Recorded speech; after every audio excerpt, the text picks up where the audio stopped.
Saya yang pertama kali justru mendorong si Raja Yuli, mendorong Grace Natali untuk memastikan bahwa partai ini akan jadi partai ideologis in optima forma. Sebelum dia jadi PSI, saya ngajar di situ. Tanya Made. Anda lihat jurnal PSI pertama yang nulis saya, judulnya Arah Generasi. Baca nggak? Anda Gibranku, Anda baca nggak proposal Indonesia 3 hari lalu di sidang ILO di Geneva? Baca? Nggak baca, gimana? Itu soal nasib tenaga kerja, buruh dan manusia Indonesia berhadapan dengan artificial intelligence yang nanti 3 tahun lagi itu akan menguasai sistem perburuan dunia. Yang ngomong di situ siapa? Jumhur Hidayat, yang naik panggung sama-sama Prabowo. Sebelum lanjut, ayo subscribe dulu. Yang subscribe rezekinya dilancarkan setiap hari. Saya mendengarkan suara saya sendiri, sama seperti Anda katakan tadi. Anda minta supaya kita mendengarkan detak jantung. Purnawirawan tidak pernah punya jantung dia. So kalau dia punya jantung, dia akan gugup untuk narik picu. Jantung itu membuat orang ragu. Yang membuat orang pasti itu hati, bukan jantung. Walaupun sebetulnya barangnya sama, yang kita sebut jantung itulah hati. Yang kita sebut hati sebetulnya bukan itu yang kita maksud. Jadi kekacauan itu terjadi justru karena echo chamber dibuat sendiri oleh kalangan istana. Istana siapa? Ya istana Jokowi pada waktu itu kan. Kan itu yang menyebabkan orang sekarang berupaya untuk merenung. Ada gunanya nggak nih Purnawirawan nih? Kalau dia nggak ada gunanya, ngapain dibahas? Tetapi kalau 1 purnawirawan bicara dan 2 purnawirawan ikut, 3 purnawirawan ikut, lalu 4 BEM ikut, 4 BEM ikut, lalu 500 mama ikut, 500 mama ikut, lalu jadi berita di New York Times, itu artinya ada sesuatu di negeri ini. Mau dihentikan itu. Jadi Gibranmu adalah Gibranmu, bukan Gibranku. Nggak ada soal juga di situ. Tapi yang kita mau pastikan bukan pemaksulan Gibran, tapi menghentikan kedunguan yang diproduksi termasuk oleh Gibran. Kalau Gibran bukan wakil presiden, nggak mungkin istilah kedunguan itu saya terapkan pada beliau itu. Tetapi karena pejabat publik itu ada standarnya, maka kita terpaksa mesti terangkan itu. Pikiran Purnawirawan mengintip soal kedunguan apa enggak? Ya mungkin tidak. Dia mengintip soal pelanggaran etik di Mahkamah Konstitusi. Dan pelanggaran etik itu adalah hoax. Nggak benar pelanggaran etik tuh. Ya kan? Hoax kan? Ya. CC Jimli Asidik. Berarti Anda nggak baca pertimbangan Jimli Asidik sehingga mengeluarkan itu. Ya tapi Jimli Asidik kemarin bicara bahwa tidak mungkin Gibran dimaksudkan akan diproteksi oleh presiden. Itu 2 argumen yang berbeda. Dia melihat tidak mungkin karena akan diproteksi oleh presiden. Jadi dia mengetahui akan diproteksi, oleh karena itu dia batalkan pelanggaran etisnya tuh. Kalau diproteksi oleh presiden, dasarnya apa? Ya karena satu paket. Tidak juga. Karena itu kapasitas individu. Gibran punya kapasitas individu, Prabowo punya kapasitas individu. Yang lagi disorot kapasitas individu Gibran, itu Gibranmu itu. Kan begitu cara kita melihat soalnya kan. Ya tapi kan ini melanggar konstitusi. Apa yang melanggar konstitusi?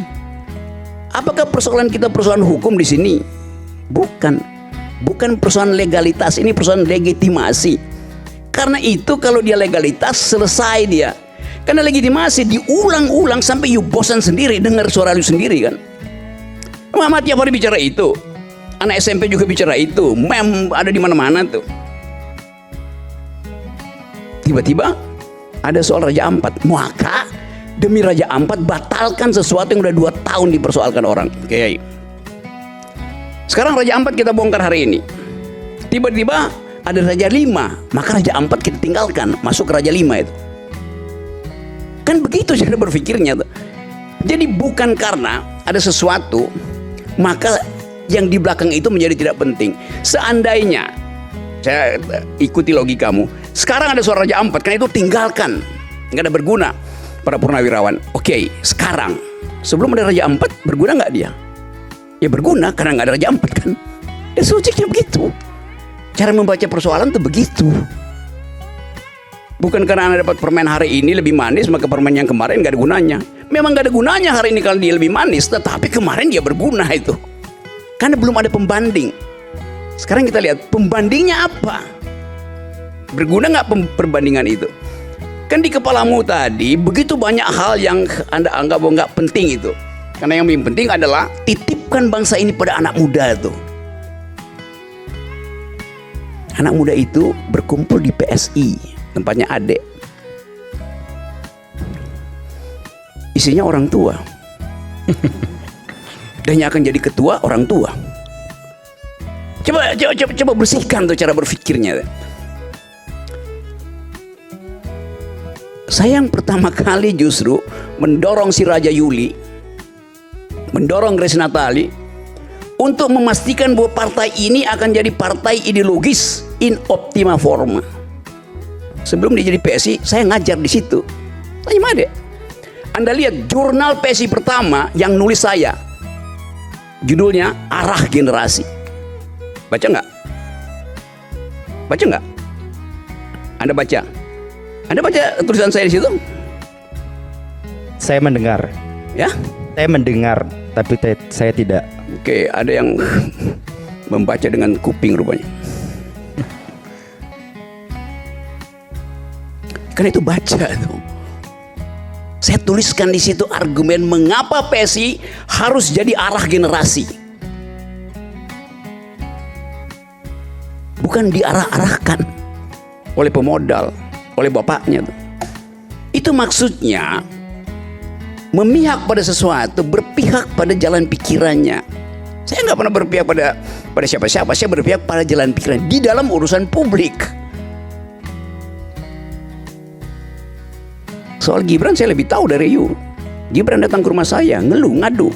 Kalau saya buka lagi di sini, yang saya pernah buka di situ cuma 7%. Serius, masih ada 93%. Nama-nama itu. 10% lagi boleh lah. Kenapa? 10% lagi. Honor saya naik berapa persen? Oh ini saya tukar tambah informasi sekarang. Saya mau jualan informasi. Sisakan 83. Ya. Informasi mahal sekarang. Jadi kita mau lihat keadaan bangsa ini di dalam kegugupan kita untuk membaca masa depan. Anda Gibranku, Anda baca nggak proposal Indonesia 3 hari lalu di sidang ILO di Geneva? Baca? Nggak baca, gimana? Itu soal nasib tenaga kerja, buruh dan manusia Indonesia berhadapan dengan artificial intelligence yang nanti 3 tahun lagi itu kan menguasai sistem perburuan dunia. Yang ngomong di situ siapa? Jumhur Hidayat, yang naik panggung sama-sama Prabowo ketika hari buruh. Terus Anda nggak tahu apa yang Anda akan terangkan pada Gibran kalau Gibran bertanya ILO itu apa? Tadi ada iklan cappuccino, Ovaltine. ILO itu Milo buat diminum. Kan itu pentingnya. Anda mau dukung Gibran dengan kekosongan. Reason issue Anda nggak ngerti, bagaimana coba? Gibran butuh konsultan. Saya pernah bilang ke kalian itu, Gibran butuh konsultan yang betul-betul paham tentang reason issue. Saya bantuin Gibran. Gibran, ganti konsultanmu, bodoh semua.